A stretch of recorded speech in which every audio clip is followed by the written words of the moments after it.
The place that they live in, the residence that they live in, he's renting. It's in his name, not her name.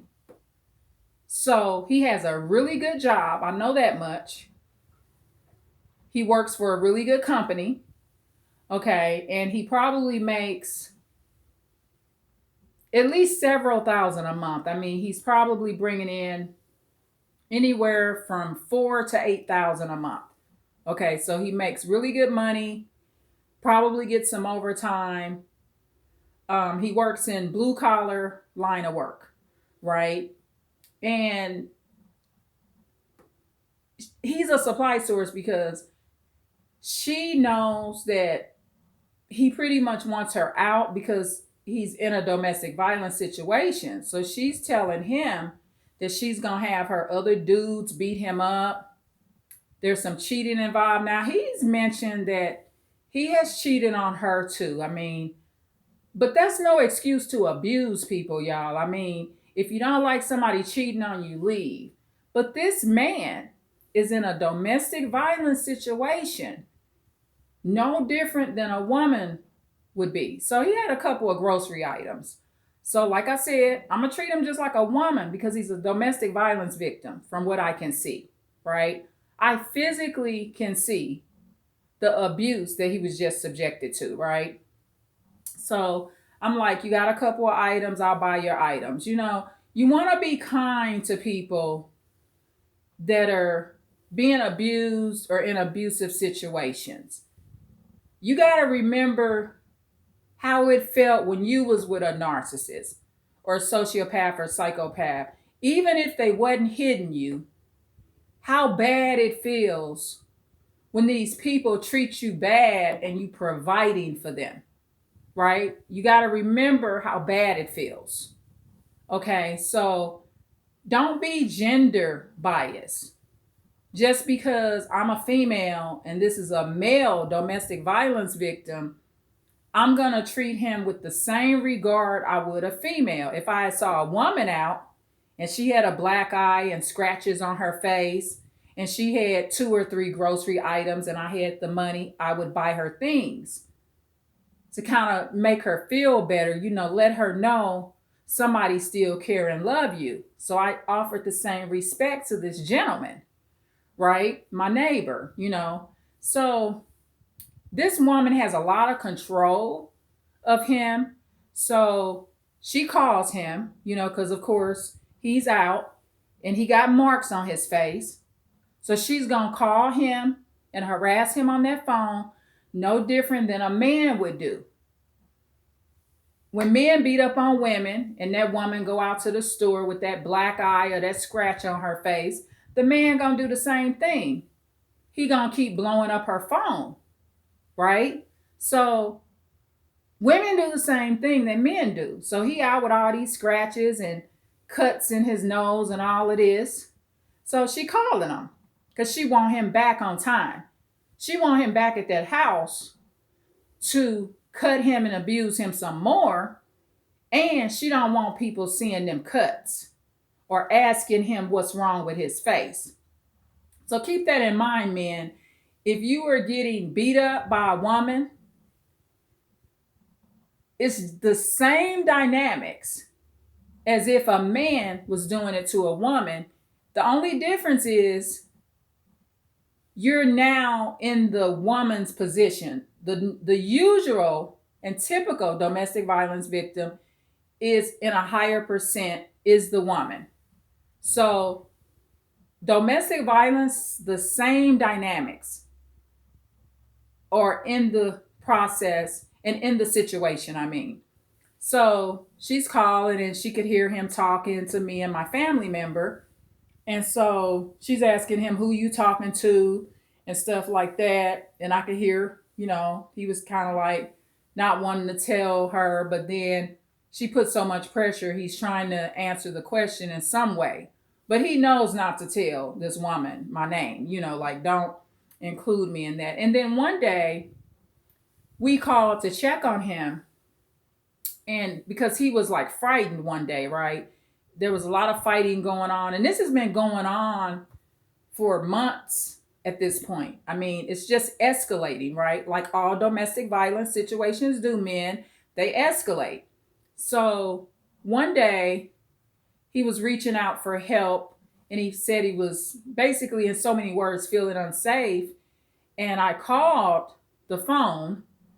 This was just this one time, and I could hear this crazy woman hollering and screaming. I mean, and the phone kept hanging up. And so I texted him and asked him, was he safe? I mean, are you alive? Are you going to make it? I mean, this woman was going off, y'all. I mean, and women murdering men too. So, men, you got to decide, or if you know any man that's in this situation where this woman is going off, you need to decide if you want to live or not. Okay, this is not like the old days where usually the woman got killed by the man. That's not how it works now. Women are killing men also. All races of women, not just black women. In this case, this is an African American woman, but any woman, no matter what race she is, that's abusing a man is capable of killing her. So I suggested, I'm like, well, tell her you're going to call the police at least, because I know he don't want to get her arrested because that's what he calls his baby mama. Okay. Well, it's just going too far. I mean, when you a man and you walking around with cuts on your face,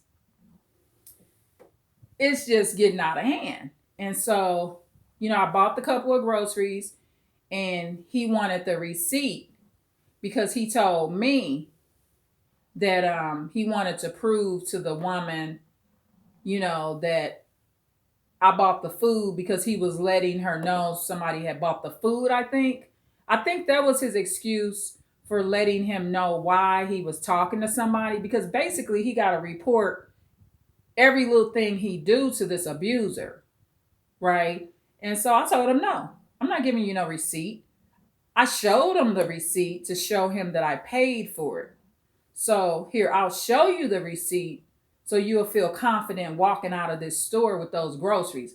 But I'm not giving you no receipt with my information on it, my discount information, potentially my card information. I don't know if my name's on it. I don't know. I'm not giving you this receipt. And so he was like, I understand. And I'm like, because I ain't got to prove nothing to her. That's what you think you got to prove to her. And so it went from there. And then I reminded him once again to at least tell her that he's going to call the police. And he was consistent. He kept saying, no, it's going to get worse. And I said, no, it's getting worse because there's no boundaries. I mean, it's getting worse because you won't tell her. I'm just trying to think of something to get her to back off. But he said that she said she's going to have other men jump on him. And at this point, he wants her out. So that's why the violence is escalating. Because what is she scared of losing?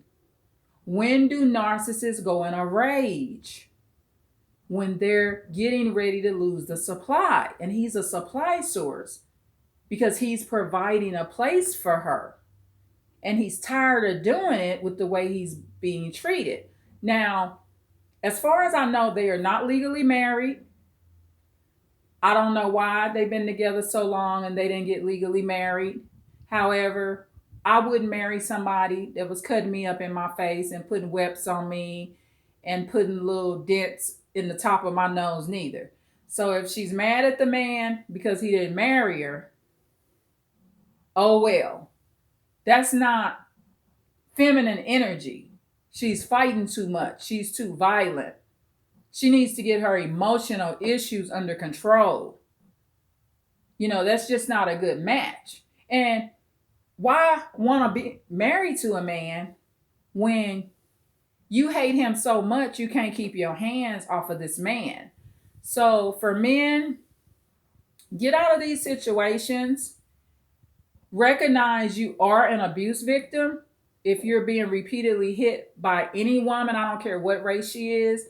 Like I said, in this situation, they are an African American couple. And as a disclaimer, I'm not saying that all African American couples, that we all act like that. That's not what I'm saying. What I'm saying is it can happen with any couple. I am just describing what I just saw. I mean, I thank the Lord that I have this channel, because at least I have somewhere to go talk about it. You know what I mean? And I'm on this bike exercising, trying to get some of this anxiety and stress off my soul, because that was a stressful situation.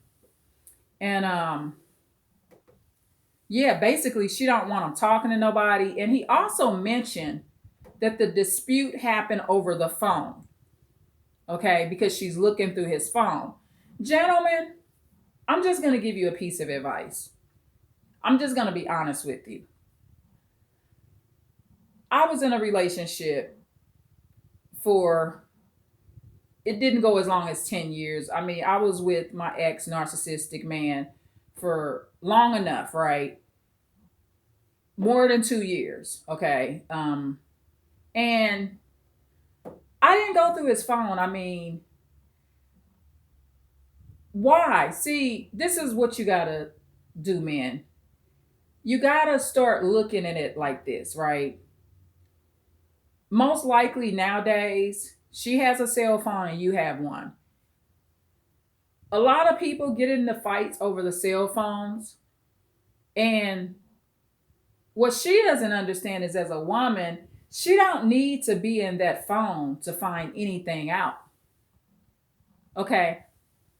I found out my ex narcissistic boyfriend was a cheater. I knew he was a cheater from his background and catching him, but it was never through the phone. See, the Lord will let you know when somebody's cheating. You don't need to find it in the phone. Some people are not purposely looking in the phone, and they're using the phone and it just happens to come up on the phone. They see a weird text or something. You know, anything can come up on a phone when you're using the phone, right? But you don't need to go that far to find out if somebody's cheating. And men, don't get into a relationship with a woman where she acts like she the FBI and she's monitoring your phone. You don't need that. And the reason you don't need it is because it's a distraction from your work life. It's upsetting. It drives you to cheat. It's taking away your manhood. She's disrespecting you. And I'm letting you know, not all women do that. I don't do it. I don't mess with no man's phone. And the reason I don't do it is because I don't want to messing with mine.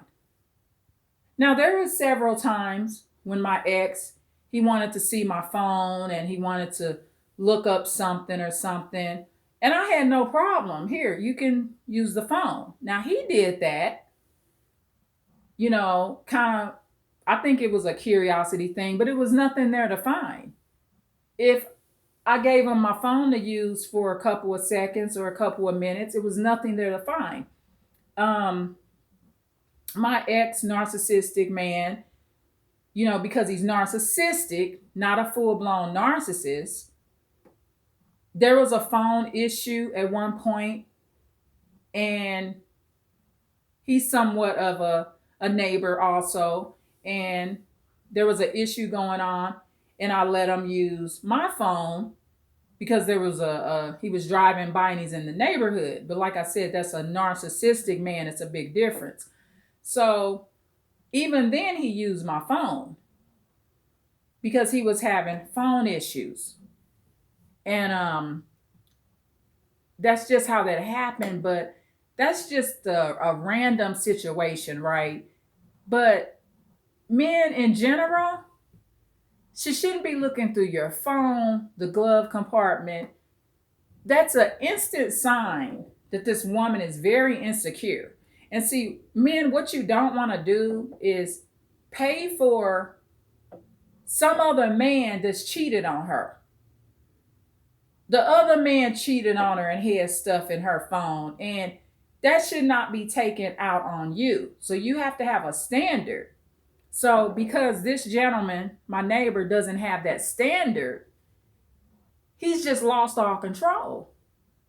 I mean, he just as well go in the jungle and find him somebody and bring a jungle person home. I'm serious. And because that's what he got now, he got a wild woman. A wild, wild woman on his hand. And the end result, gentlemen, it could lead to your death. Right? Or one of these days, he gonna hit her back, and that vindictive female narcissist gonna call the police on him, play victim, and have him arrested, and he's gonna lose his job and his freedom, and potentially lose the rights to seeing his daughter. Okay, so just be safe. And I just thought I would do this video to help men in these situations and help you navigate through these situations, and so that you can have a better life. And also understand this. I'm going to end it with this too. Men, she ain't your mama. Okay, once you become a grown man, no woman should be spanking you and hitting on you like that's your mama and you stole some from the store and you continue to do it and you finally got a spanking. She just shouldn't be hitting you. She's not your disciplinary. You've already been disciplined by whatever woman or man that raised you. And in this case, I'm going to say a woman. You had some kind of female role model in your life that took care of that. So that's not your girlfriend or your wife's position to be your disciplinary. You don't need to be disciplined anymore. You are the man in the relationship.